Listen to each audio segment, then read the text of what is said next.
Bueno, pues buenas tardes a todos y vamos a ver hoy algo muy interesante, el sol, pero no desde el punto de vista de ponerse morenos en verano, sino cosas que yo creo que van a ser mucho más impactantes. Además, ya con ver esa fotografía que vemos en color y en movimiento, ya empezamos a pensar que el sol es algo tremendo. Tenemos a Benjamín Montesinos entre nosotros, un verdadero experto en todos estos temas que nos va a ilustrar muchísimo.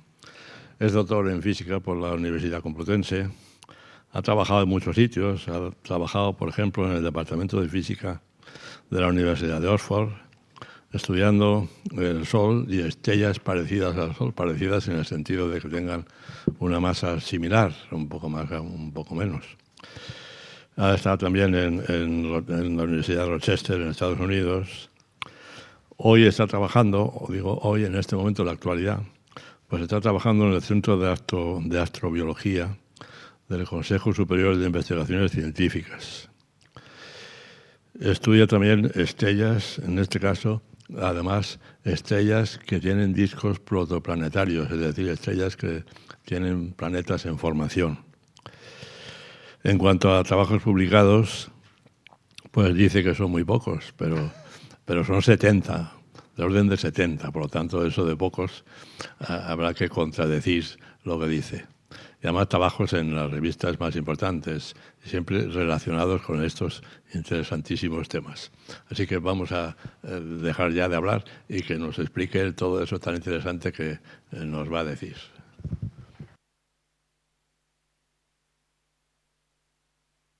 A ver si se oye. Sí, yo creo que sí.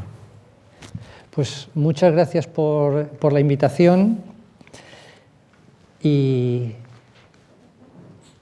me han dicho que esta conferencia se va a grabar y entonces querían tener las luces bastante altas y he dicho que aquí lo importante es no que se vea mi cara, sino que se vean las imágenes.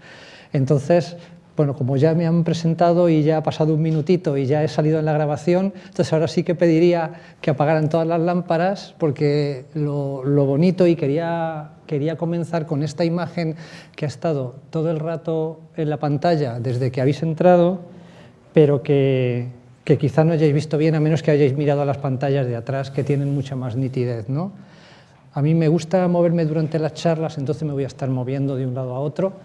Y entonces, fijaos, yo no sé si habéis visto durante estos días, en estas pasadas semanas y quizá meses, se está hablando bastante de todo esto de las tormentas solares, las tormentas magnéticas, las erupciones, que el Sol está entrando en un periodo de actividad, que es un periodo que más o menos se repite cada 11 años. Se están diciendo también muchas tonterías acerca de que el máximo solar que va a suceder en 2012-2013 coincide con la supuesta profecía de los mayas y, bueno, y demás supercherías en las que no voy a perder ningún tiempo.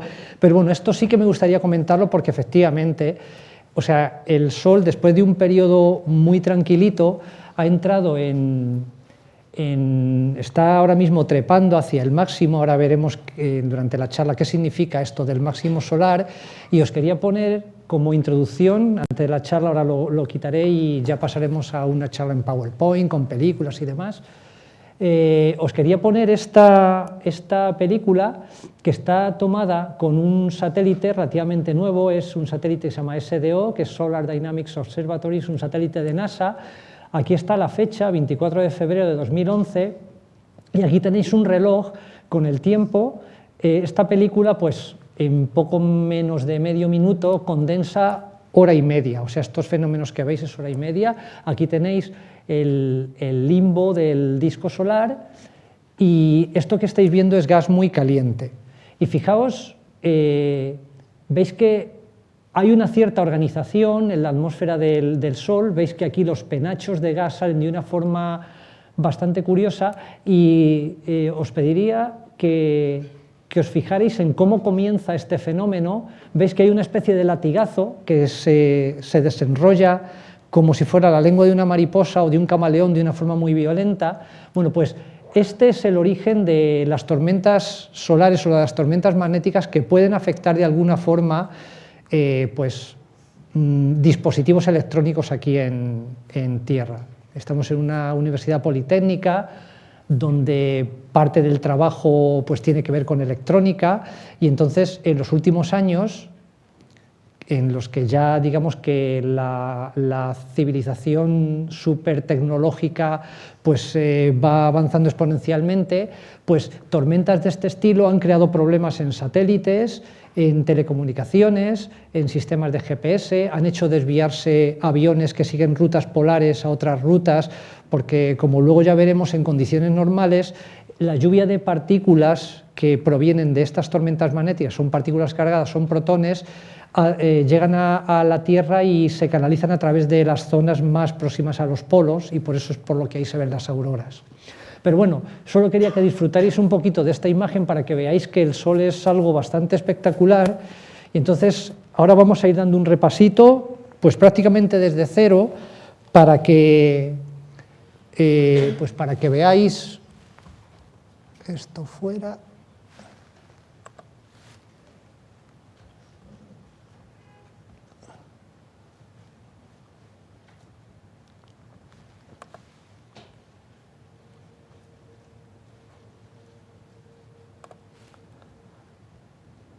Y ahora sí, ahora vamos con la charla. ¿Qué sabemos y qué no sabemos del Sol, no?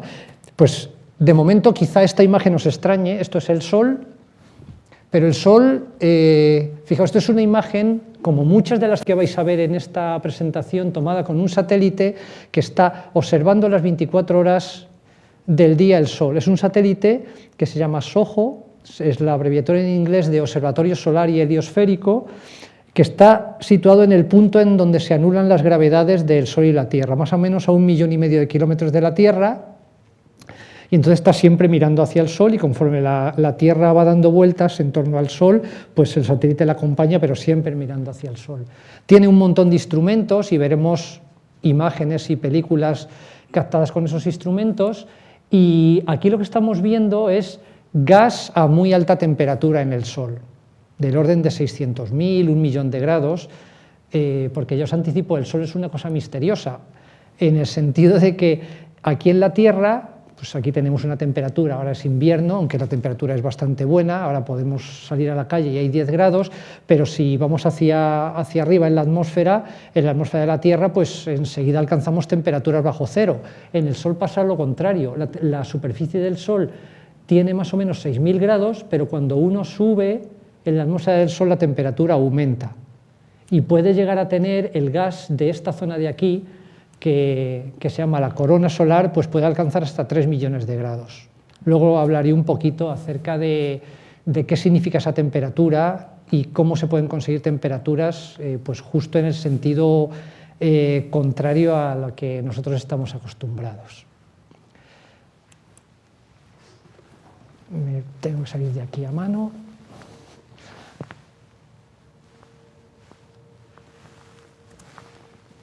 Bueno, el Sol está en... Atanasio ha dicho al principio que íbamos a hablar del Sol, pero no en el sentido de ponerse morenos, ¿no? Aunque nos vale para eso en parte, ¿no?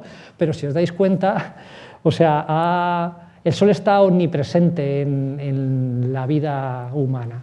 O sea, gracias a que hay un Sol, una estrella, nosotros estamos aquí, y veis que pues, ha inspirado leyendas a través de las auroras. Hay leyendas muy curiosas de los inuits y de los esquimales acerca de qué son las auroras. Claro, ahora sabemos que son interacciones del viento solar con la parte alta de la atmósfera de la Tierra, pero las civilizaciones más antiguas no tenían idea de esto. Entonces, pues ya sabéis, la capacidad de fabular del ser humano.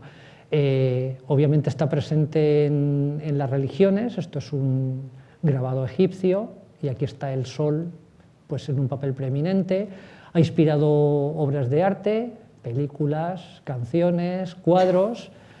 Nos vale para descansar y para ir a la playa y no hacer nada, y obviamente tiene un papel en la tecnología. O sea, cuando no había mecanismos o maquinaria para fabricar un reloj, pues con piezas fijas uno puede fabricar un reloj de sol, y hoy podemos producir energía a través del Sol. O sea que lo busquemos donde lo busquemos, el Sol está omnipresente. Fijaos, yo soy astrónomo o astrofísico y los astrofísicos tenemos una particularidad comparado con otros científicos, y es que, salvo en unos poquitos casos, y esos poquitos casos es las rocas que han podido traer los astronautas de la Luna y los meteoritos, nosotros no podemos traer el Sol o las estrellas o las galaxias a nuestro laboratorio y cambiar las condiciones físicas, ¿no? Entonces, digamos que el vehículo que nos transmite la información de todos los objetos astronómicos y en particular desde el Sol es la luz, y a partir de ahí es como tenemos que ingeniárnoslas para saber cómo es un objeto astronómico. El Sol es la estrella que tenemos más cerca y entonces podemos ver detalles en la superficie, pero vosotros imaginaos las estrellas que vosotros veis en el cielo por la noche, desde aquí desde Madrid se ven pocas, pero cuando vais a un lugar oscuro y veis todo el cielo lleno de estrellas, aun cuando esas estrellas vosotros las miréis con el telescopio más grande que hay ahora mismo en la Tierra, que es, de hecho está en Canarias, ahora mismo tiene el récord en cuanto a diámetro del espejo, que es, los telescopios son ojos grandes, pues ese telescopio tiene 10,5 metros de diámetro, pues las seguiríais viendo como puntos, no veríais ningún detalle en la superficie. Entonces, a partir de ese punto, con técnicas muy diversas, pues podemos saber de qué está hecho el Sol o las estrellas o las galaxias o los planetas, qué temperatura tienen, a qué velocidad rotan, si tienen o no campo magnético, si tienen alguna peculiaridad en su abundancia química. Podemos saber un montón de cosas solo con la luz. Entonces, para un astrónomo es importante hablar de la luz, y aunque quizá lo que os voy a contar, pues obviamente lo sabéis todos, pero bueno, nunca está de más. O sea, fijaos que nuestro ojo está acostumbrado a ver desde el rojo al violeta. Esto es lo que los astrónomos llamamos el rango visible o el rango óptico del espectro. Y entonces aquí os he puesto fotos de dos objetos tomados en luz normal. Pero más allá del rojo sabéis que está la luz infrarroja y las ondas de radio, y por el otro lado tenemos la luz ultravioleta y los rayos X. Y os he puesto aquí ejemplos representativos del papel que juega cada tipo de radiación pues en actos tan cotidianos como puede ser encender un microondas, las comunicaciones pues por teléfono móvil. Cuando yo ahora mismo le estoy dando a este mandito que se está comunicando con un cacharrín que hay allí encima de la mesa para pasar las diapositivas, pues de ahí sale un haz de luz infrarroja que no vemos. Esto es una fotografía de un gato en luz infrarroja, que como sabéis nos da información de la temperatura. Esto cuando vemos esta fotografía no nos da ninguna información acerca de la temperatura del objeto o de las diversas partes, en este caso de un animal. Aquí sí, los que tengáis un gato sabéis que las narices de los gatos están más frías que pues, partes como las orejas o los ojos, ¿no? La luz ultravioleta, y os pongo aquí una cámara de rayos UVA, y aquí os pongo pues, la foto de esta caracola, pero tomada con rayos X o una radiografía. Y fijaos que el comparar estas dos fotos es algo que también sucede en astronomía o en astrofísica cuando se mira un objeto astronómico con gafas de ver la luz distintas, y es que te da información distinta de un mismo objeto. Entonces, ahora mismo los astrónomos, si queremos saber cómo es un objeto astronómico, no nos limitamos a este rango de luz, que es la que normalmente estamos acostumbrados a ver, sino que nos las tenemos que ingeniar para estudiar los objetos astronómicos. Aquí hay todavía más radiación, los rayos gamma que me he pintado, para observarlos desde aquí hasta radio. Esto es como si vais al cine, os metéis en la película, veis los 10 primeros minutos y os salís. Eso sería restringirse a un rango de información. Si os preguntan a la salida de qué va la película, pues bueno, podéis dar una impresión de algo que puede ser totalmente erróneo, porque el guión pues, puede dar muchas vueltas, ¿no? Y para que lo veáis pues, más claro, esto es una imagen mía, pero tomada en luz infrarroja. Entonces aquí no es que, veis que tengo dos copas en la mano, no es que en una tuviera una bombilla y en la otra hubiera puesto algo muy negro. En esta copa lo que puse era café muy caliente. Esto está tomado durante un congreso de astronomía infrarroja. Entonces, en vez de tomar fotos en luz visible, había por allí un señor con una cámara tomando fotos en el infrarrojo. Y entonces esto es café que podía estar a 60 o 70 grados y esta copa está llena de agua helada. Entonces el fotógrafo ajustó los contrastes para que se viera la diferencia de temperatura y luego me veis aquí a mí muy tenue, las gafas, la identificación que lleva colgada. Entonces veis que una imagen tomada en un rango de longitudes de onda a la que nosotros no estamos acostumbrados te puede dar mucha información acerca de cualquier característica de ese objeto, ¿no? Y ahora, pues fijaos qué diferente es el Sol visto con distintas gafas. Este es el Sol visto en el rango óptico, que puede, y remarco esto de puede, parecer muy aburrido, ahora veréis que no lo es. Aquí se le ven unas manchitas, que son las manchas solares, pues que son las primeras, digamos, manifestaciones que uno ve cuando observa el Sol, y siempre aprovecho, hay que hacer un paréntesis para deciros que nunca se os ocurra mirar al Sol directamente, ni a través de radiografías, ni de cristales velados, ni de cristales ahumados. La observación del Sol hay que hacerla siempre con alguien que sepa hacerlo, con telescopios con filtros especiales, y normalmente muchas veces se hace con imágenes proyectadas. Entonces ahora el Sol, que está entrando, como os digo, en un periodo de actividad, pues ese periodo de actividad coincide con la aparición de muchas de estas manchitas, que ya veréis qué tamaños tienen, y que son manifestaciones del campo magnético interno. Cuando os vais a longitudes de onda más pequeñas, o sea, energías más grandes, veis que el Sol presenta un aspecto totalmente distinto.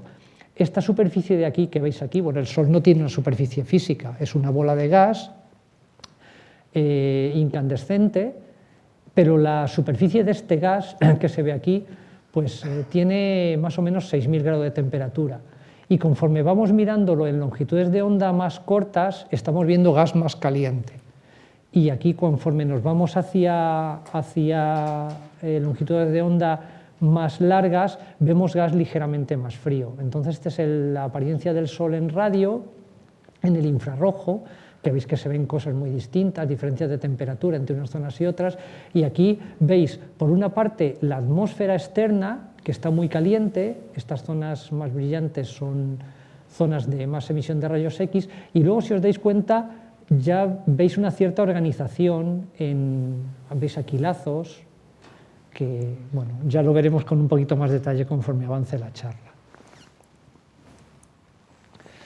Fijaos, esto son imágenes del Sol. Realmente estas imágenes las copié ayer por la noche, por eso tienen fecha del día 7, pero no es muy distinto el Sol hoy a estas imágenes de aquí. ¿Veis? Estas imágenes están tomadas, como os he dicho, con este satélite. No es necesario ni que os copie esta dirección, porque si os acordáis del nombre, que es SOHO, estas 4 letras de aquí, que bueno, sabéis que es un barrio de Londres también, pues si escribís en Google SOHO y para quitaros cualquier otra cosa ponéis detrás NASA, la primera página que va a aparecer es esta de aquí. Y todas estas películas, fotografías, está la imagen del Sol en este momento, todo eso lo podéis copiar, está totalmente accesible, ¿no?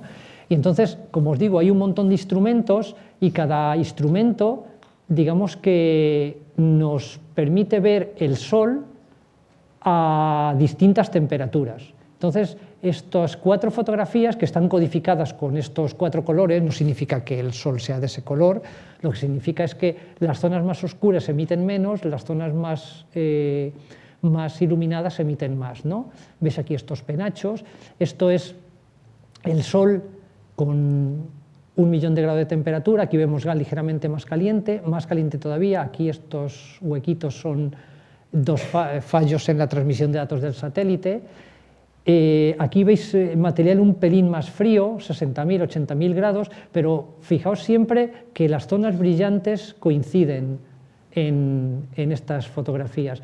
Esto es un magnetograma, esto es como si nos pusiéramos unas gafas para ver el campo magnético del Sol.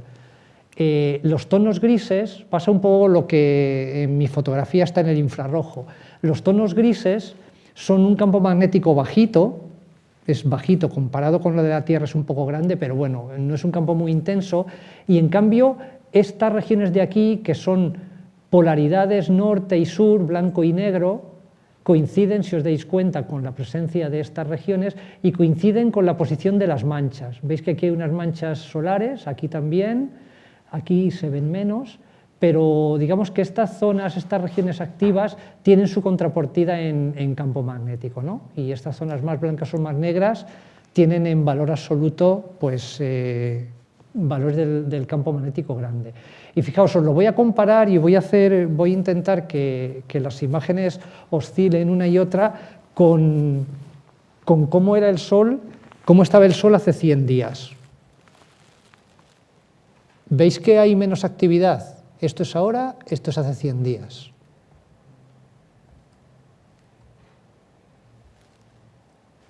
Bueno, pues esto indica que en los últimos 100 días, hace 100 días ya el Sol empezaba a mostrar ciertos niveles de actividad después de haber estado bastante tranquilito en los últimos 3 años.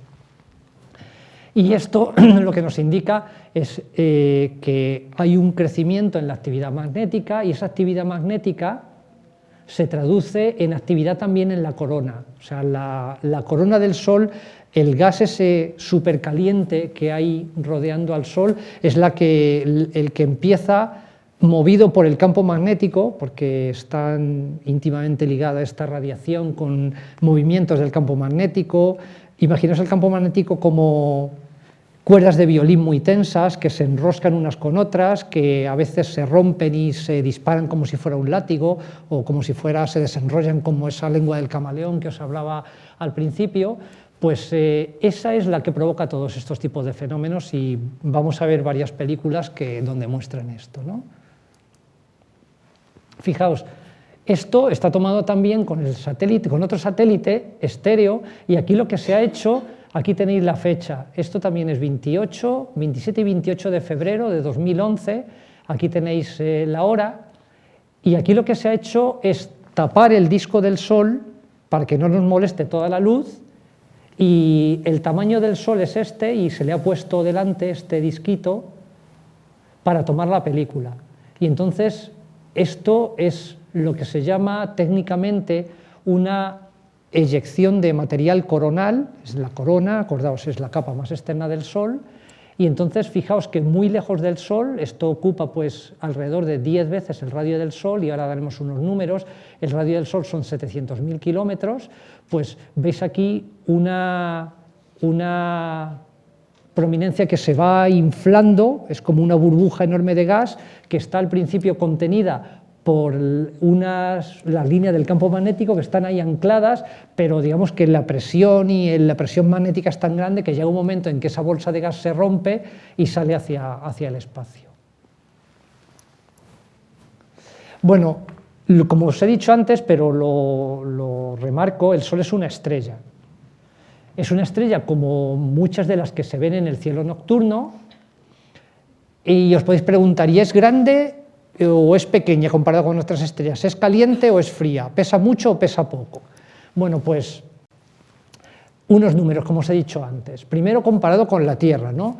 El radio del Sol es más o menos 700.000 kilómetros y el radio de la Tierra pues son 6.370. Entonces hacéis el cociente de los cubos de los radios y os da que en el Sol podríais meter 1.328.000 tierras.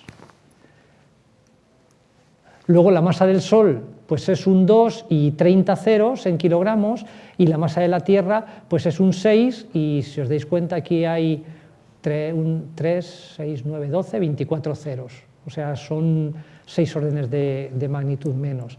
Y entonces hacéis la división, como aquí hay un 6, pues este número es muy redondo, son 333.333 tierras.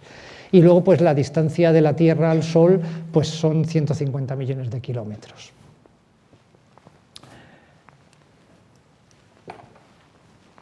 En cuanto al tamaño, pues en cuanto al tamaño, el Sol es una estrella más bien pequeñita. O sea, aquí he cogido, y esto está pintado muy exagerado, estos son estrellas que se llaman supergigantes, y aquí está pintado el Sol, y yo creo que me he pasado en cuanto al tamaño. Entonces estos son los nombres de las estrellas, como veis son número de catálogo, estrella variable, o una forma especial de nombrar estrellas variables, y esto es la constelación donde están metidos Sagitario, Cefeo y el Cisne.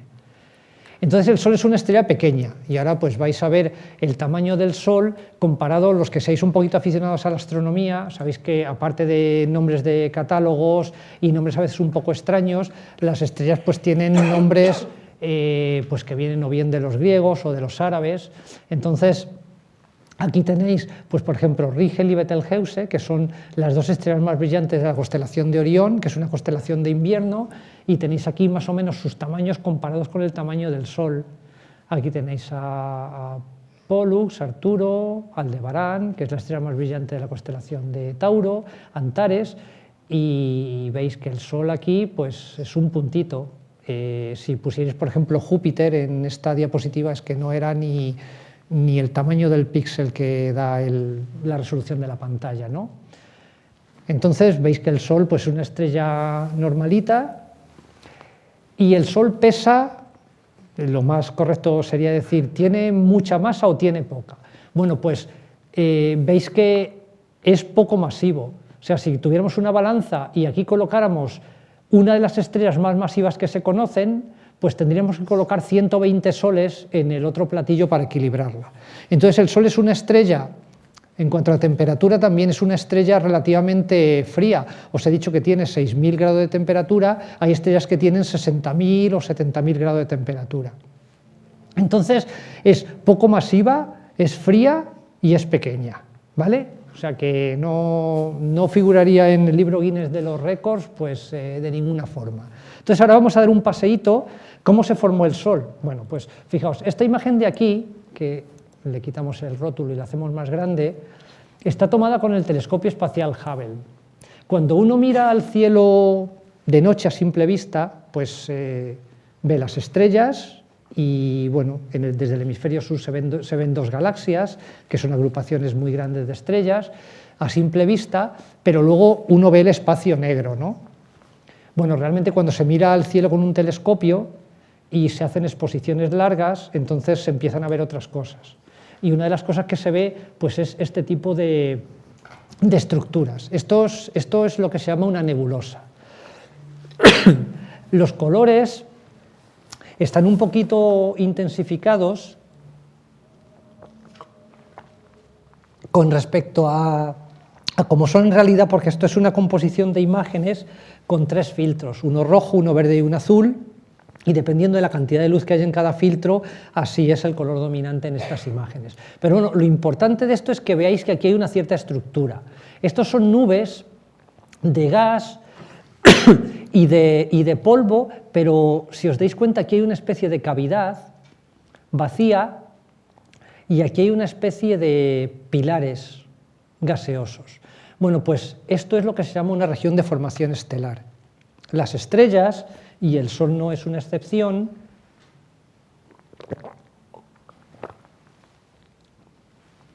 se forman por acumulación de gas y de polvo en el espacio. O sea, cuando uno tiene pues, una cantidad, una nube de gas y de polvo, y por alguna razón se comienza a producir una contracción de esa nube, es básicamente un grumo. Esto es como cuando cogéis el colacao, que no se disuelve en la leche, el auténtico, lo echáis en la leche y se hace un grumo de colacao, ¿no? Pues ahí las fuerzas que actúan en el colacao no son las de la gravedad. Aquí sí, aquí tú tienes un punto del espacio donde la gravedad es un poquito más grande porque hay una acumulación de materia, entonces se empieza a acumular materia y cuanta más materia hay, la densidad empieza a ser más grande, la presión comienza a ser más grande y la temperatura comienza a ser más grande, hasta que sucede algo que es que se disparan las reacciones nucleares.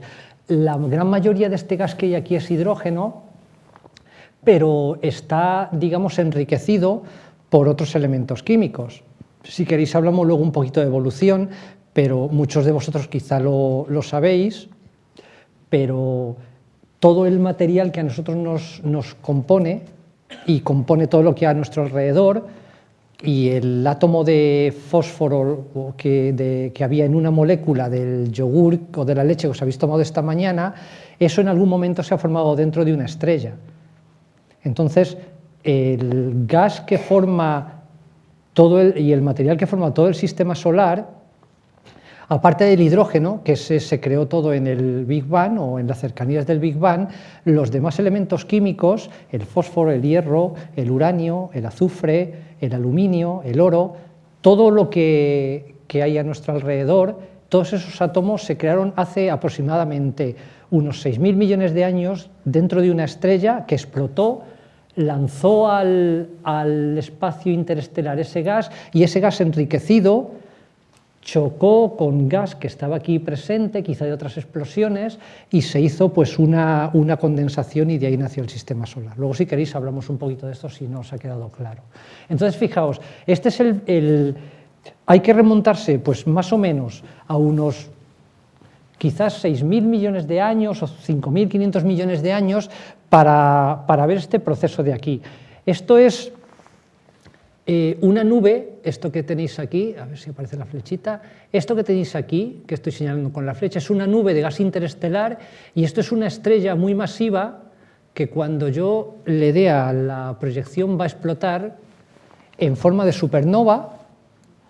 Hay una onda de choque con material enriquecido que viene de la supernova, y entonces las compresiones de esa onda de choque sobre esta nube es la que provoca que se formen esos grumos y que empiecen a aparecer estrellas nuevas, ¿de acuerdo?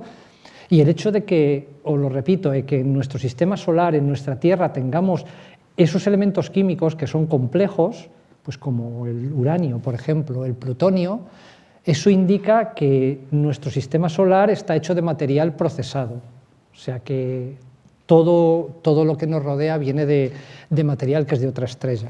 Como es cortita la película, pues os voy a dar otra vez para que la veáis. Ahí tenéis la explosión de supernova, lanza gas al espacio, ese gas interactúa con gas que está presente en el espacio, hay una onda de choque y se crean nuevas estrellas, ¿no? Cuando ya tenemos, digamos, una de esas protoestrellas contrayéndose por fenómenos complicados que no voy a entrar a describir, pues sucede lo siguiente.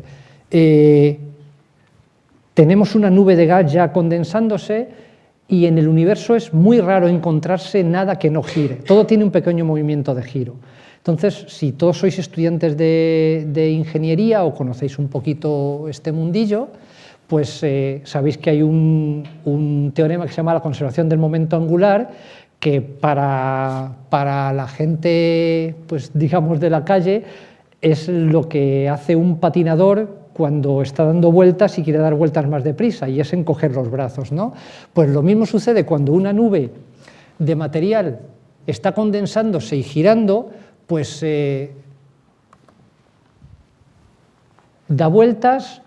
Eso provoca, por un proceso que ya os digo, no voy a entrar, la formación de un disco de gas y de polvo perpendicular al eje de giro. Aquí está la estrella que está acumulando, acretando parte de la masa de ese gas, y luego en ese disco hay a su vez condensaciones que son las que van a dar lugar posteriormente a los planetas. Esto es una versión muy, muy simplificada de todo el proceso, del cual, por otra parte, desconocemos mucho de los detalles. Pero básicamente la formación de un sistema planetario tiene esos pasos. Condensación de esa nube protoestelar, se forma un disco de material de gas y de polvo en torno a la estrella se va tragando parte de ese material, y el material que queda en el disco, pues a su vez sufre condensaciones, y de ahí es de donde se forman los planetas. Y esto es pues una versión simplificada de cómo se forma el sistema solar y de cómo se han formado. Ahora mismo conocemos la existencia de más de 500 planetas en torno a otras estrellas. Esto es un descubrimiento de los últimos 15 años, y sabemos que muchas estrellas de nuestras cercanías tienen planetas que son los que denominamos planetas extrasolares. Bueno, ¿cómo es el Sol? Y en general, ¿cómo es una estrella?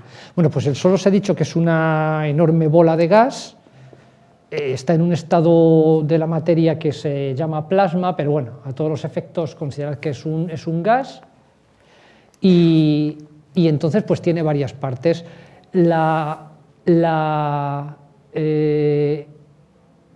El disco que se ve se llama fotosfera, que es la composición de dos palabras griegas que se llama como esfera de luz, y eso, como os he dicho, pues tiene unos 6.000 grados centígrados de temperatura.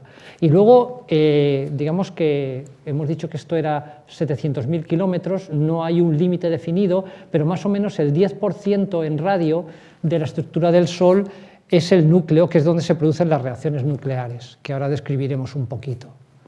Y entonces, en el núcleo sabemos que la temperatura es del orden de 15.700.000 grados.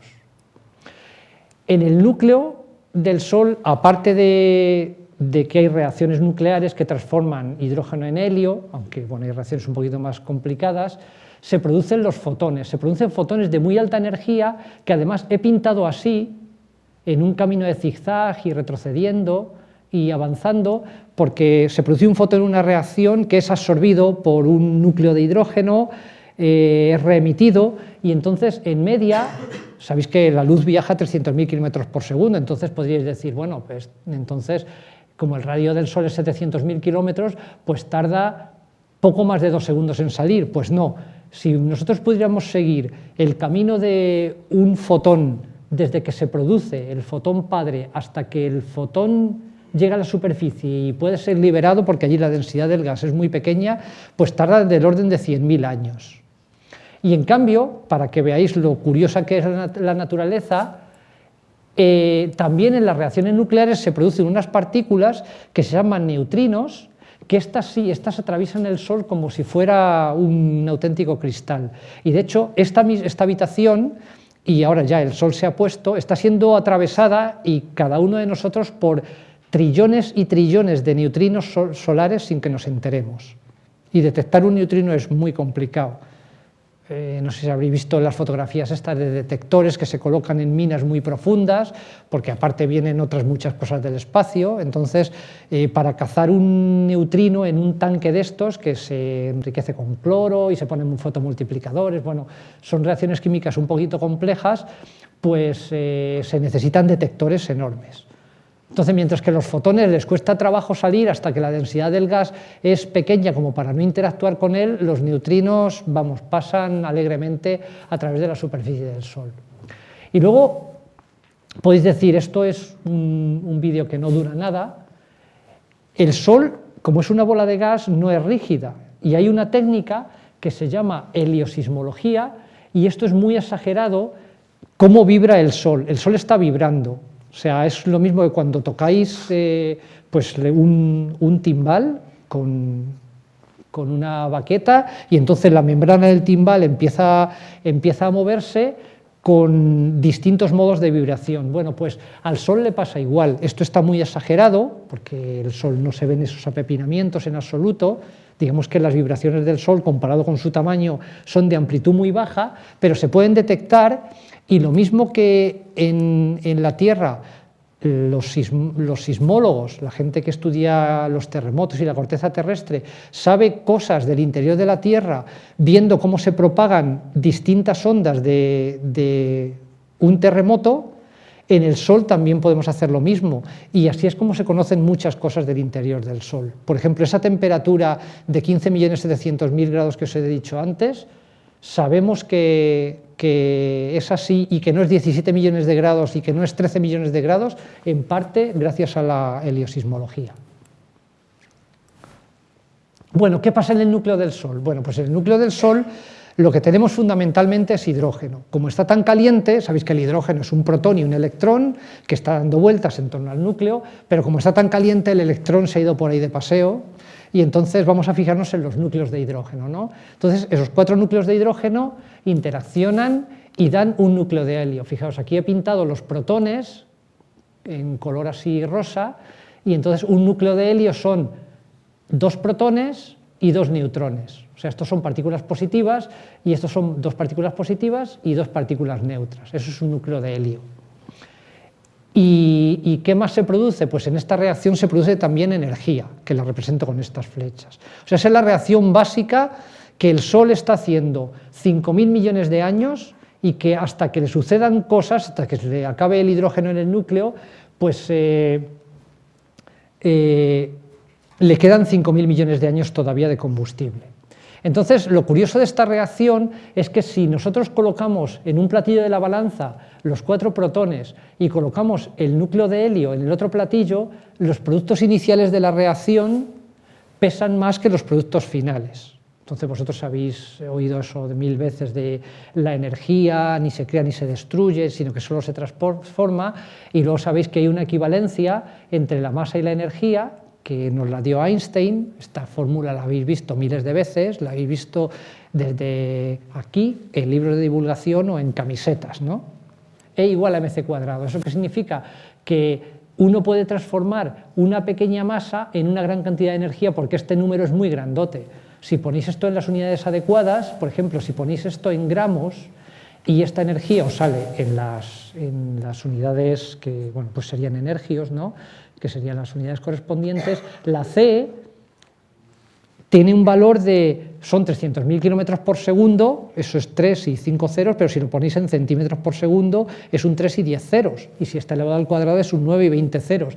Entonces, aunque este número sea muy pequeñito, la cantidad de energía equivalente es muy grande.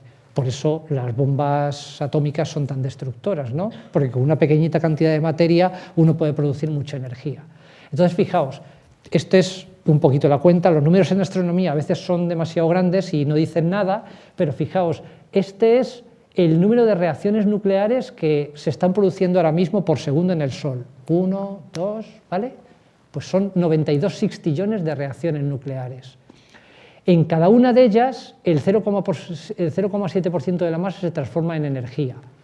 Entonces, haciendo la cuenta, resulta que en cada segundo estas toneladas de materia se convierten en energía. Fijaos, cuando nos compramos un coche decimos que consuma poquito, y ahora menos, que está la gasolina muy cara, ¿no? 5 litros, 6 litros a los 100 kilómetros. Bueno, pues el Sol, para mantenerse con esa luminosidad y para mantener su estructura estable, necesita cada segundo 4.260.000 toneladas de materia, ¿vale?, quemándose y convirtiéndose en energía.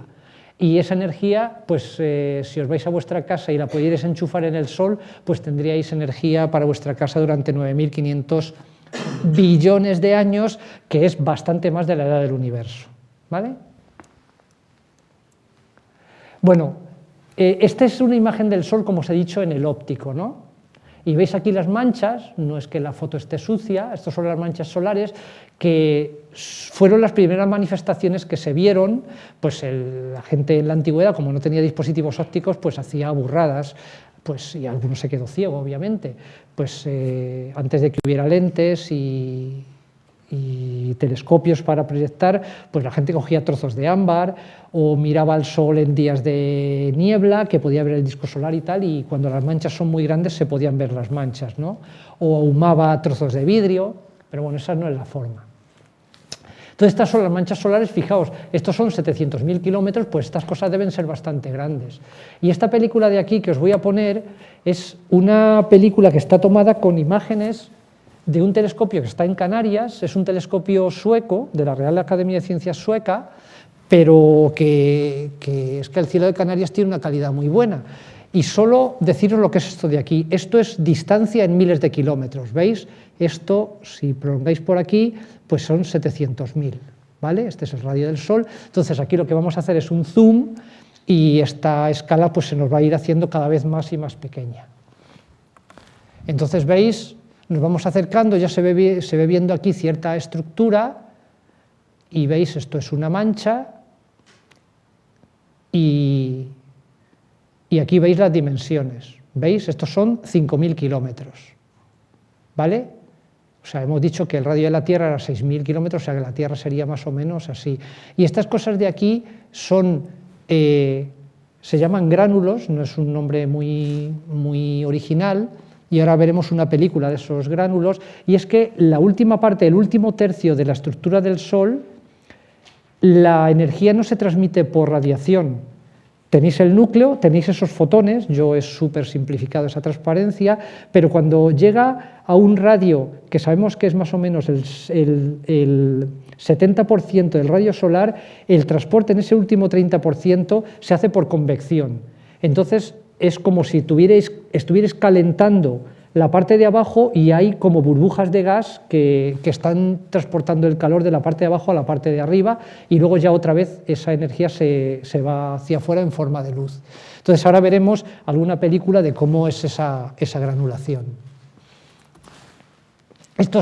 Imagen de una de las manchas más grandes que se ha visto pues, en la última década. Bueno, ya estamos en el 2011 y esto es del 2000, pero fijaos, tamaño de la Tierra y cómo se veía la mancha sobre la superficie del Sol y el tamaño que tenía. O sea, bastante más grande que la Tierra. Y esta y la siguiente son fotografías, imágenes obtenidas con esa torre solar que os he dicho, sueca, y veis la parte del centro de la mancha, que es oscura, que se llama la umbra, esta parte de aquí, que parece unos penachos, esto se llama la penumbra, y luego está aquí la granulación. Fijaos, esta zona de aquí tiene esa temperatura media que yo os he dicho de 6.000 grados, y la parte de aquí tiene una temperatura de 4.000, 4.500 grados. Por contraste, esas zonas en el Sol se ven oscuras, pero si uno pudiera sacar una mancha y sacarla fuera del Sol y mirarla, la luminosidad de la mancha sería mayor que la de la luna llena, ¿vale? Y aquí pues veis estas estructuras que son, o sea, se ven con mucho detalle.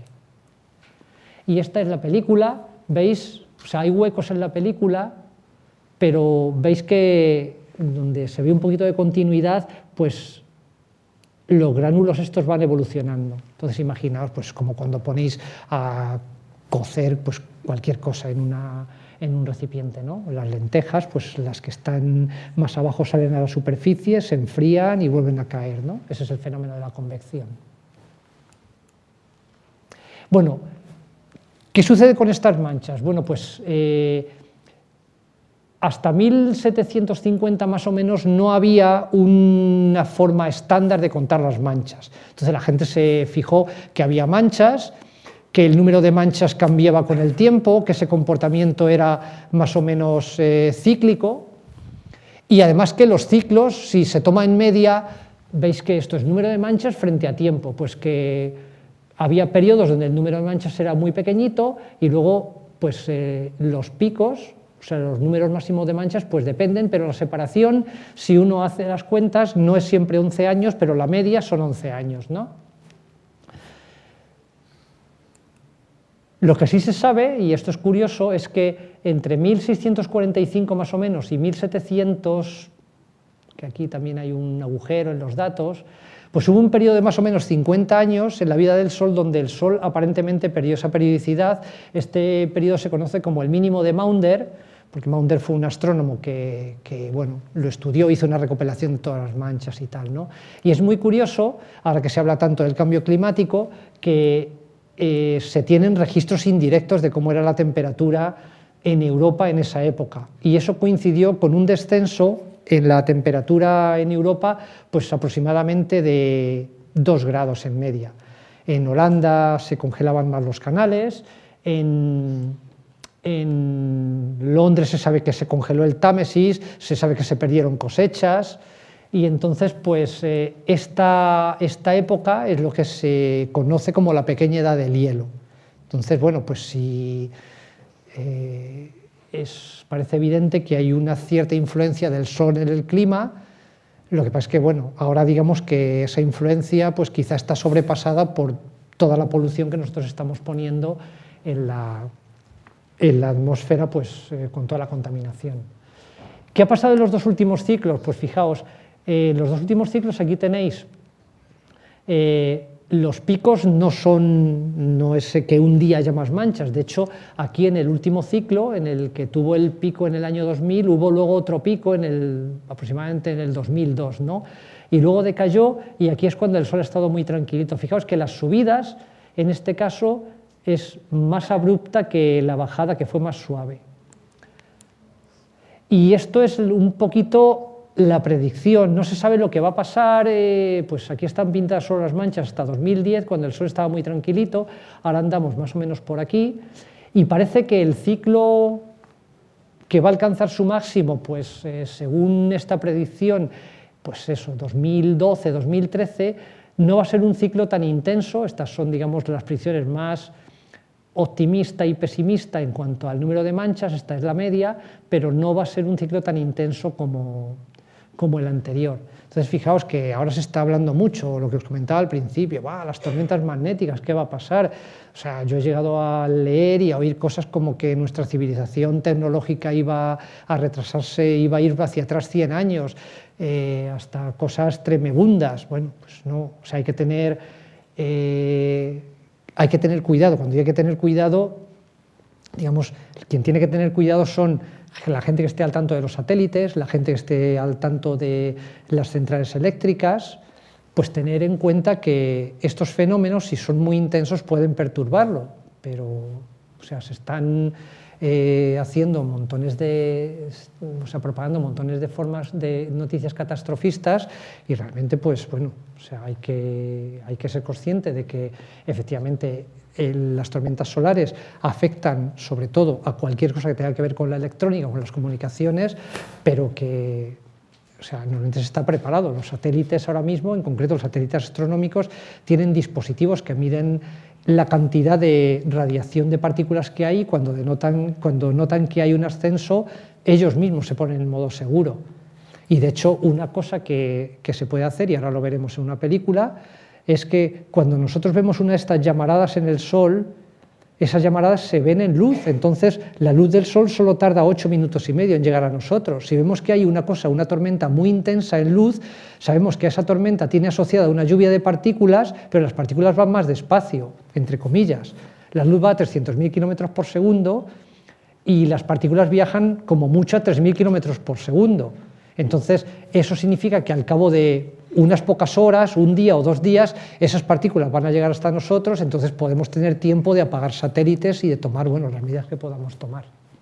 Bueno, cuando se empezó a observar el Sol ya con telescopios de una forma más sistemática, o aprovechando eclipses, aprovechando la casualidad cósmica de que los discos del Sol y de la Luna tienen los mismos tamaños, y entonces durante los eclipses totales el disco del Sol está tapado, pues entonces se ve, no nos molesta toda la luz del disco solar y se puede ver, aquí sí, a simple vista, es el único momento en que uno puede mirar al Sol a simple vista, que es cuando está tapado, en un eclipse total de Sol, pues se ve la cromosfera, que es la capa inmediatamente que hay por encima de la fotosfera, y la corona, ¿no? Cromosfera es esfera de color y corona, pues bueno, porque está rodeando al Sol, ¿no? Esta es otra fotografía tomada durante un eclipse, donde veis que esto es luz del Sol reflejada en el gas que hay en la corona, y veis que hay una cierta organización que es debida al campo magnético. Y aquí pues otra fotografía de otro eclipse, y fijaos en esta película, debería echar a andar sola, o sea, es una película tomada de un satélite japonés para que veáis lo dinámica que es la atmósfera del Sol. Y veis que también está organizado, ¿no? Estos penachos que hay aquí son gas que está un poco congelado, como en el campo magnético, que se mueve con la línea de campo, parece un campo de espigas. Esto es material que está por allí, por encima de la atmósfera, y si os dais cuenta que hay un chorro de material que está pues muy guiado, ¿no? Y esos son líneas de campo magnético que salen y se meten a la superficie del Sol. Y esto de aquí abajo es una mancha solar. Esto está una imagen tomada muy cerquita del limbo. Y esto es el Sol visto a la vez en rayos X y en luz visible. Esto es muy acelerado. La rotación del Sol es una rotación más o menos cada 26 días. Entonces, esto simplemente para que veáis que, aunque ya os lo he comentado antes, que cuando aparecen manchas en el Sol, en la corona aparecen todas estas regiones activas. Esto es en luz óptica, luz visible, y esto es en rayos X. Y esto es, pues fijaos, esto es una imagen de este satélite, el SOHO, para que veáis cómo funciona. Aquí está la Tierra, dando vueltas en torno al Sol. Estas imágenes no están a escala, y este es el satélite. Está colocado en una órbita, es una órbita muy curiosa porque está oscilando en torno a este punto, pero bueno, como veis, siempre apuntando al Sol, y toma este tipo de imágenes. O sea, esto es una película, de hecho es la misma que había al comienzo de la charla, y veis que ahora veremos otra donde se ven explosiones bastante potentes, ¿no? Y veis pues el Sol girando lentamente. Aquí tenéis la fecha. Todas estas películas que hay, que podéis encontrar en la página del SOHO, tienen su fecha y su reloj, entonces podéis identificarlas sin ningún problema. Y esto, fijaos, esto es una imagen tomada en luz visible, veis, este es el limbo del Sol, y aquí estas prominencias, y os pediría que, aunque bueno, va a tardar como medio minuto más o menos, en que os fijéis en esta imagen. Esto es más o menos media rotación solar, y veis que aquí hay como cortocircuitos, ¿no? Veis que aquí se están produciendo fogonazos. Esto sucedió en noviembre de 2003, que es una de las tormentas magnéticas más fuertes que ha habido en los últimos 10 años. Y entonces vais a ver que hay un momento en que hay un estallido bastante grande, tanto aquí como en estas regiones de aquí, y unos pocos segundos después, que eso, traducido al tiempo real de la película, sería en un par de días, vais a ver un sarpullido de puntos en la imagen. Ahora creo que hay aquí un estallido bastante grande, y entonces veis que crece aquí el sarpullido, y ahora dentro de un ratito se va a llenar de puntos la imagen. ¿Lo veis? Bueno, estos puntitos son las partículas de esa tormenta magnética asociados a ese estallido que hubo pues unos pocos días antes. Por eso os digo que en cierto sentido nosotros sí que podemos pronosticar a corto plazo, y corto plazo significa unas pocas horas o unos pocos días, si va a haber una lluvia de partículas sobre nosotros, y entonces tomar las precauciones necesarias, y si hay que apagar un satélite se apaga, ¿vale?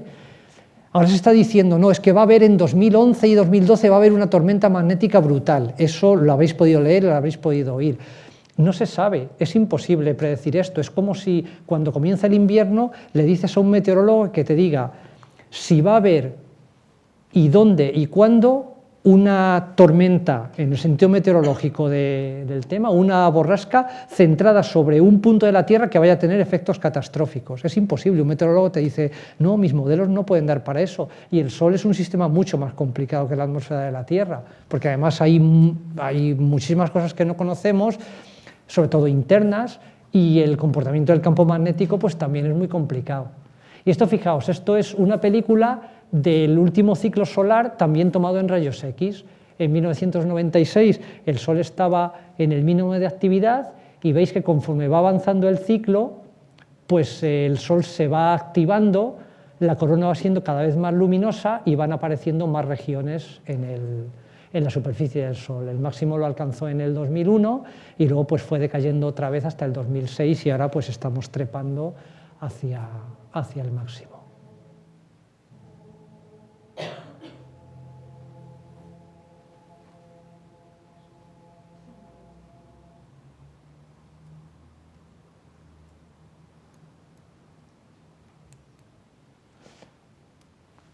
Y esto es una de las otras muchas películas que podéis descargar de la del SOHO. Esta ya la habéis visto, esto es una eyección coronal, bueno, habéis visto una parecida.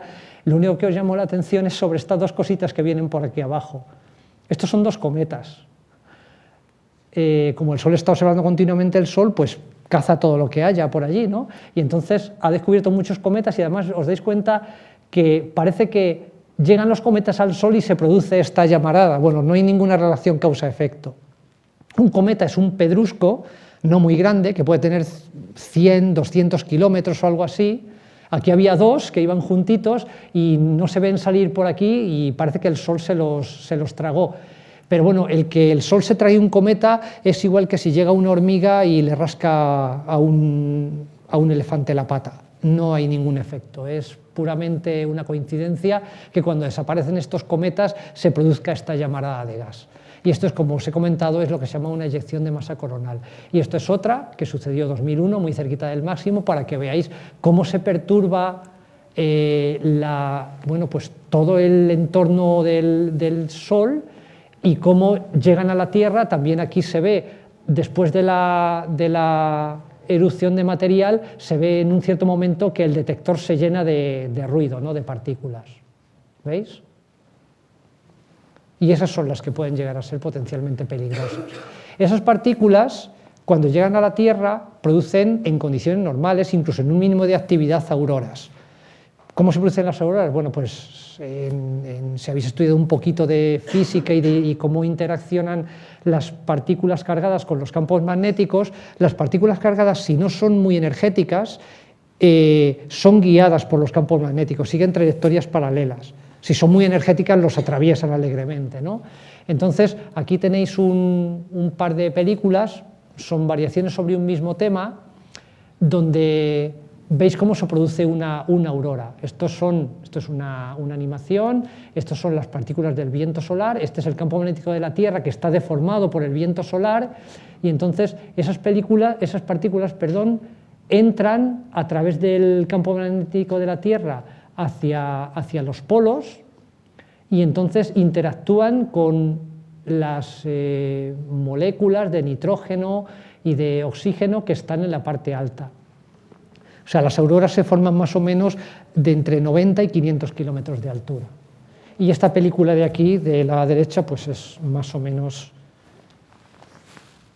algo más o menos similar. Son fenómenos muy complejos porque entran las partículas, se producen ondas de choque. Esta película pues, es un poquito más complicada. Veis aquí pues, la eyección está de masa coronal, la verdad es que es más bonita verla en una película real. El campo magnético de la Tierra hace de colchón, se deforma, las partículas quedan atrapadas detrás y como un látigo se vuelven a meter en la atmósfera de la Tierra, y entonces se forman las auroras en este conito que hay aquí.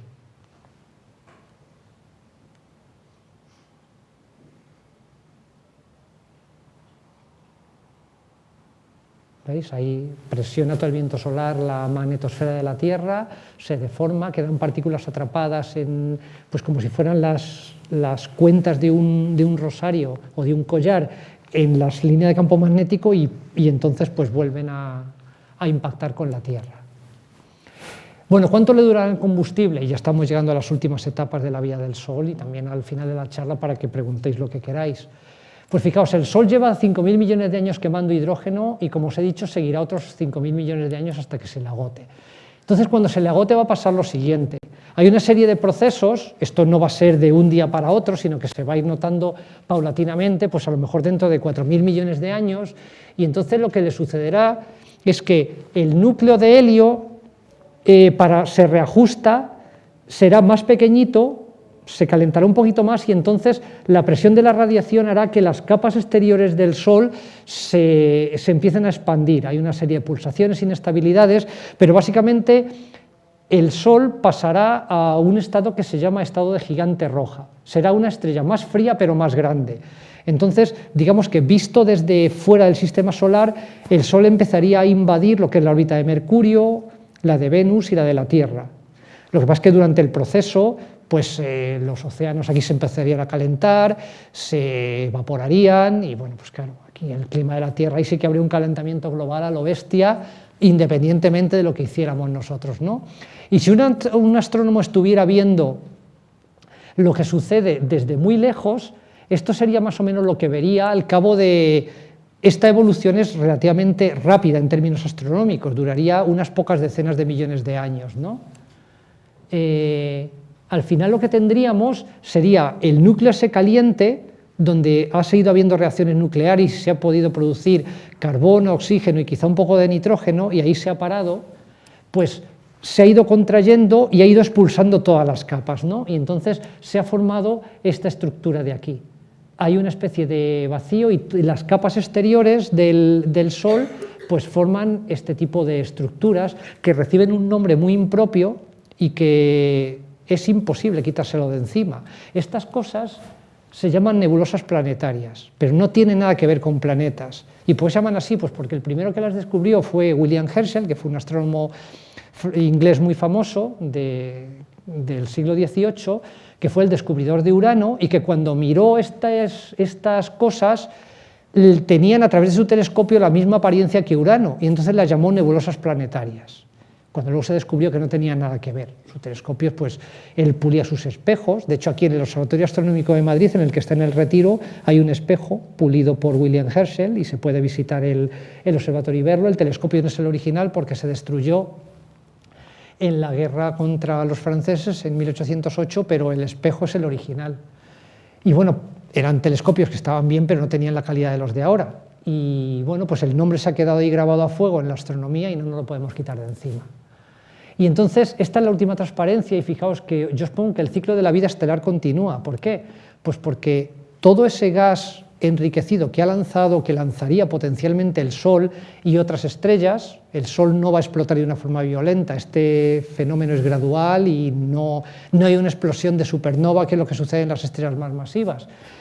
Pero aquí os muestro otra nebulosa donde hay estrellas que son muy azules, son más calientes que el Sol, que bueno, pues quizá alguna de ellas ya ha explotado como supernova y ha provocado esta cavidad, y se han provocado, veis que aquí que es como si el gas se hubiera comprimido y aquí se están formando nuevas estrellas. Por eso a mí no me gusta hablar de que las estrellas nacen y mueren, o sea, las estrellas nacen, pero digamos que el gas de las estrellas que evolucionan, que llegan a etapas de su vida pues ya donde hay un remanente, esa enana blanca, que era lo que estaba en el centro de la nebulosa cuando el Sol ya se ha convertido en una gigante roja, pues eso puede producir nuevas estrellas, ¿vale? Bueno, yo me voy a parar aquí y ahora, bueno, tenéis pues el tiempo que queráis para preguntar las dudas que os han quedado, si hay algo que haya dicho que no esté claro, si tenéis alguna curiosidad, y yo estaré encantado de responderos.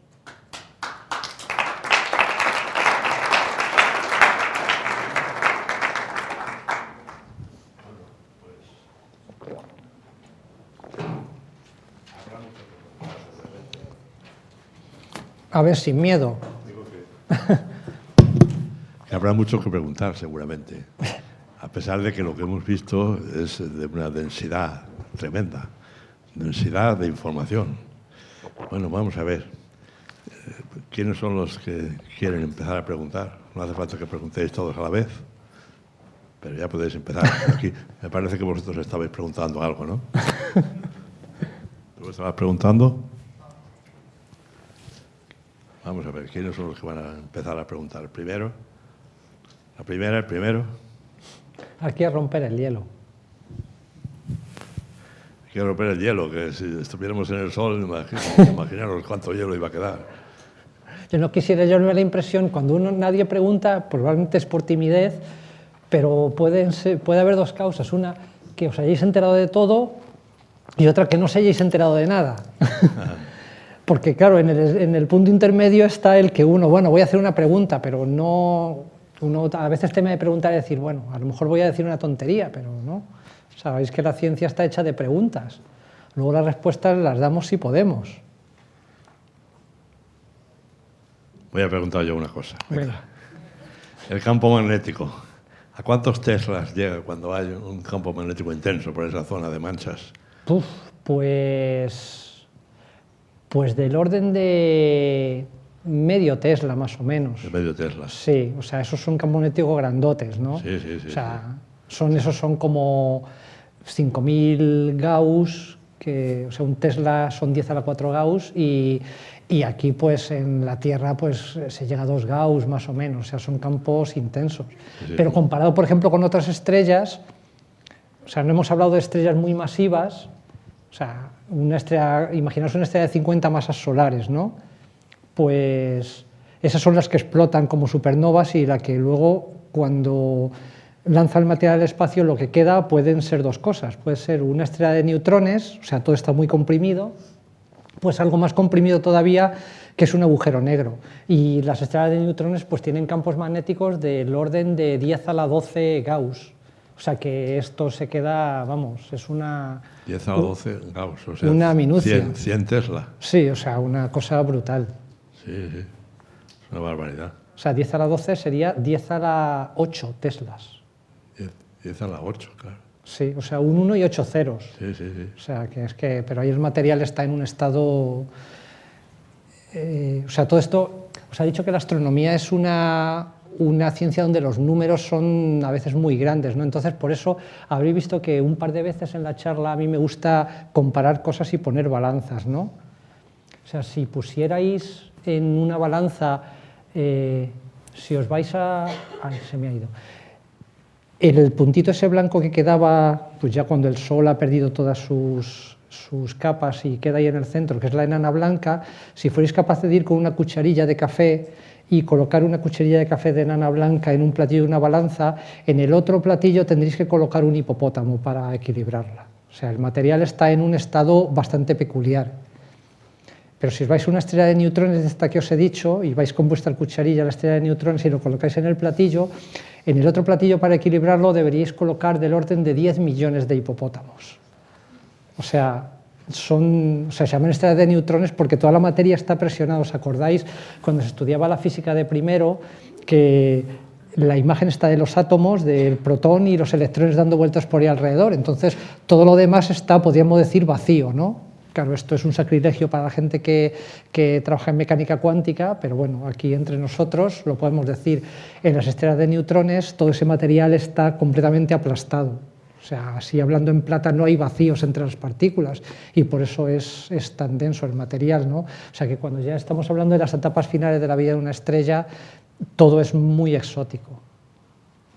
Y eso, o sea, aunque por eso yo prefiero hablar en términos de hipopótamos antes que deciros 10 a la 13 gramos por centímetro cúbico, que eso, pues bueno, como si son 10 a la 14, ¿no? Al menos los hipopótamos son visualizables. Después, otra cosa, si todavía se comprime más, ya llega a ser un agujero negro. Pero ahí sí que no se sabe el límite. No se sabe, o sea, cuando uno se coge un libro de divulgación o de menos divulgación, cuando habla de agujeros negros, pues te dice, o sea, es incluso incorrecto decir que un agujero negro tiene un tamaño físico, porque a veces te dicen, para comprenderlo, que puedes tener la masa de 50 soles en la cabeza de un alfiler, ¿no? Pero claro, eso implica que es una partícula y parece que no. O sea, el agujero negro lo que tiene es una superficie ficticia, que es la superficie, o sea, eso es, como es un punto tan pequeñito y tan masivo, la gravedad alrededor es muy grande. Entonces, hay una esfera de influencia del agujero negro que se llama el horizonte de sucesos. Y es el horizonte, es la superficie que está a una cierta distancia de lo que ellos llaman los físicos que estudian agujeros negros, la singularidad, a partir del cual la velocidad de escape, para salir de allí tienes que ir a la velocidad de la luz. O sea, si habéis estudiado física, os acordáis del concepto de velocidad de escape, que aquí en la Tierra, si uno es capaz de darle una piedra una velocidad inicial de 11,8 kilómetros por segundo, la Tierra escapa. O sea, la piedra escapa de la atracción de la Tierra y no vuelve. O sea, hemos sido capaces de darle un impulso grande. Bueno, pues en el agujero negro, esa superficie, ese horizonte de sucesos, implica que si vosotros estuvierais allí, tendríais que tener una velocidad de escape de la velocidad de la luz para salir. Entonces, por eso los agujeros negros son negros, porque cualquier cosa que pasa dentro se queda dentro, no sale información del agujero negro. Aunque, bueno, hay algunos fenómenos y tal en la frontera, pero sí, son especímenes bastante curiosos. Bien, vamos a ver la siguiente pregunta, por este lado. Venga. No se oyen muy bien las preguntas, a ver. Habrá que ir a un especialista en oídos, porque yo no oigo muy bien las preguntas. Allí estoy oyendo una. ¿Las manchas solares qué efecto tienen en el clima de la Tierra? Parece, o sea, parece que cuando el Sol no tuvo manchas, la temperatura, durante ese periodo tan largo, la temperatura al menos en Europa, que era donde se tienen todos estos registros indirectos, descendió. Aparte, es curioso que cuando el Sol tiene manchas, su luminosidad solo en luz óptica, ¿vale? En la luz que vemos con nuestros ojos, su luminosidad es más grande. Aunque dices, caramba, pero si las manchas son cosas oscuras que hay en la superficie del Sol, ¿cómo puede ser la luminosidad mayor? Pero es que en los bordes de las manchas hay unas zonas que son ligeramente más brillantes. Entonces, en promedio, el Sol es ligerísimamente más brillante cuando el Sol está lleno de manchas que cuando no tiene manchas. De hecho, cuando digo lleno, no. El Sol como mucho tiene el 2% de superficie lleno de manchas en un máximo, ¿no? Ahora, lo que sí es muy distinto de un máximo a un mínimo, como habéis visto en todas estas películas, es la cantidad de rayos X que salen del Sol. Entonces, en un máximo comparado con un mínimo, si os fijáis solo, si tuvierais gafas de ver el Sol con rayos X, la luz que viene del Sol en un máximo comparado con la de un mínimo es un 500% más grande. Entonces, Una de las cosas que no se sabe y que se están ahora poniendo en los modelos es la influencia de los rayos X que vienen del Sol en la alta atmósfera de la Tierra. Y, por ejemplo, pues, ¿qué pasa con la formación de nubes? ¿Qué pasa con la formación de nubes ahora que hay muchas partículas de polvo producidas por la contaminación de las industrias o aerosoles que hay en la atmósfera? Pues esa radiación de alta energía debe tener algo que ver en la formación de nubes. Entonces, todo muy complejo. Por eso cuando preguntan, y con respecto al cambio climático, ¿qué papel representa el Sol y qué papel... ¿Quién tiene aquí la culpa de qué? Bueno, nosotros tenemos mucha culpa, pero hay fotografías, por ejemplo, de glaciares tomadas en los años 30 y 40 y parece que en los años 60, antes de que fuera el boom de esta civilización tecnológica, de que empezáramos a quemar petróleo a lo bestia, los glaciares ya se habían empezado a derretir. Entonces, bueno, los paleogeólogos dicen que las glaciaciones parece que vienen precedidas de periodos un poquito más cálidos. Entonces yo creo que aquí se ha juntado un poco todo. O sea, es posible que el Sol ahora mismo tenga cierta influencia que no sabemos y obviamente quizá amplificada por todo lo que estamos haciendo mal nosotros. ¿Otra pregunta? Yo me voy a preguntar una cosa un poco misteriosa. Vamos a ver. Hombre, el campo magnético. El campo eléctrico está claro, lo producen las cargas eléctricas. Pero el campo magnético tiene que estar producido por cargas eléctricas que se desplazan. Ese tan intenso campo que hay en el Sol, ¿qué es? Que hay muchísimas corrientes de... Claro, o sea, como os he comentado, en el último tercio de la estructura del Sol hay convección, ¿no? Entonces ahí el gas está muy caliente y básicamente... el hidrógeno que va subiendo y bajando, pues va subiendo y bajando y eso son corrientes. Como el Sol además está rotando, pues son corrientes que se van desplazando y al final el efecto que produce el campo magnético del Sol se llama efecto dinamo, porque es muy parecida a la de las dinamos de las bicicletas, ¿no? En las bicicletas, ¿qué es lo que se aprovecha? Pues se tiene un imán, una bobina y se hace variar el flujo magnético que hay, pues moviendo el imán que pasa por la bobina y se produce electricidad. Y en el Sol es un poco al contrario. En el Sol es la electricidad la que produce campos magnéticos. Entonces, lo que pasa es que todos estos argumentos que yo he dado así con las manos y moviendo las manos y todo muy bonito, pues es muy difícil de modelar, porque tienes que modelar cómo se mueve la materia y cómo produce campos magnéticos, y los campos magnéticos alteran el movimiento de la materia y todo se retroalimenta. Sí, entonces, por eso todos estos cálculos son tan difíciles. La física del plasma. Sí, esto es, vamos, es endemoniado. O sea, es el cálculo numérico y los ordenadores trabajando a máxima potencia y luego que tengas buenos modelos para reproducir todo esto, que sea autoconsistente. Porque antes se decía, bueno, pues coloco un campo magnético más o menos fijo, veo cómo afecta la materia y tal, pero ahora no, ahora los cálculos tienen que hacerse diciendo, bueno, tengo material que se mueve, ese material crea campos magnéticos que si son muy fuertes modifican el movimiento del material, entonces todo está entremezclado y todo es muy complicado, sí. Por eso es tan complicado hacer predicciones acerca del Sol. O sea, por esto cuando dicen no va a haber una tormenta catastrófica, oiga, ¿usted cómo lo sabe? Y además leéis titulares que ya se dan por hechos, ¿no? La NASA ha dicho, científicos de todo el mundo, y yo busco y no veo la NASA que diga en ningún sitio, ni científicos de todo el mundo que lo digan, ¿no? O sea, todo esto son bolas de nieve que crecen, que sí, efectivamente, o sea, ahora habrá fenómenos más violentos que hace un par de años, pero bueno, hay que mantener todo en su justa medida. También se dice que va a venir una glaciación dentro de no mucho tiempo. Bueno, claro. pues vendrá, pues muy bien. Periódicamente siempre han estado viniendo, de modo que... Bueno, y una cosa también curiosa es que hay pinturas de la época esa que has dicho, que era el mínimo de Boundary, que estaba tan frío. Pinturas en donde se ve en el Támesis, que estaba congelado, había tiendas de venta en el mismo río, estaba congelado, ¿sí? Una temperatura muchísimo menor que la que ahora hay. Vamos a ver la siguiente pregunta. Venga, vosotros, que no he visto, te estabas tú hablando, venga. He visto que estabas preguntando algo. Eras tú. Venga, que hay que preguntar más. No sé, yo no quiero que preguntéis todos a la vez, porque eso sería muchísimo peor. ¿Que hay un concierto aquí al lado? Es que están haciendo un ensayo, sí, un ensayo, el coro de la universidad. Está haciendo a estas horas, muchas veces hace ensayos, y entonces aquí, además de hablar del sol, pues podemos oír música. Sí, tiene música celestial.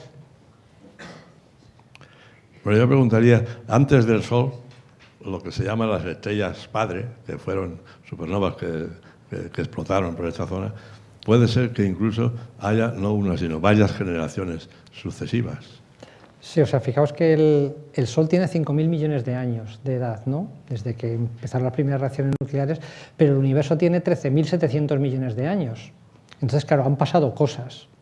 O sea, los elementos químicos que había cuando se creó el universo, o sea, la tabla periódica del comienzo del universo, cuando el universo tenía 20 minutos era muy sencilla, porque solo había 4 casillas. Solo había hidrógeno, helio, litio y un poco de boro, no había nada más. Entonces, la primera generación de estrellas, que no se sabe muy bien cuándo se produjo, pues parece ser que fue cuando el universo tenía 600 millones de años. O sea, hubo reajustes en el universo y demás, pero fijaos, son 13.700 millones de años que tiene ahora, 600 millones de años, bueno, pues el universo era más o menos un niño, ¿no? Entonces, claro, como no había elementos químicos, pues las estrellas eran muy diferentes de las que hay ahora. Ahora os he dicho que las estrellas más masivas que se conocen tienen 120 veces la masa del Sol, pero las primeras estrellas que se formaron, pues parece que eran más grandes. Claro, solo tenían hidrógeno y un poco de helio y un poquito de litio y de boro, y eran mucho más masivas. Entonces, ahí es donde se empezaron a cocer los elementos químicos. Entonces, esas estrellas evolucionaron muy rápidamente. Cuanto más grande una estrella, menos vive. O sea, antes explota como supernova porque necesita mucho combustible para mantener la estructura, ¿no? Entonces, quemaron combustible muy rápido, produjeron elementos químicos y explotaron. Y ahí se produjo la primera generación de estrellas.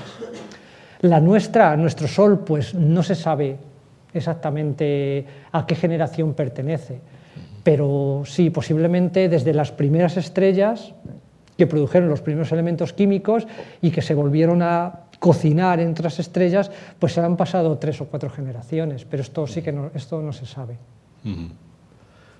Muy bien, pues si no hay ninguna otra pregunta, damos una nueva oportunidad a alguien que quiera decir. Y si no, pues damos gracias, ha sido muy interesante la conferencia. Gracias.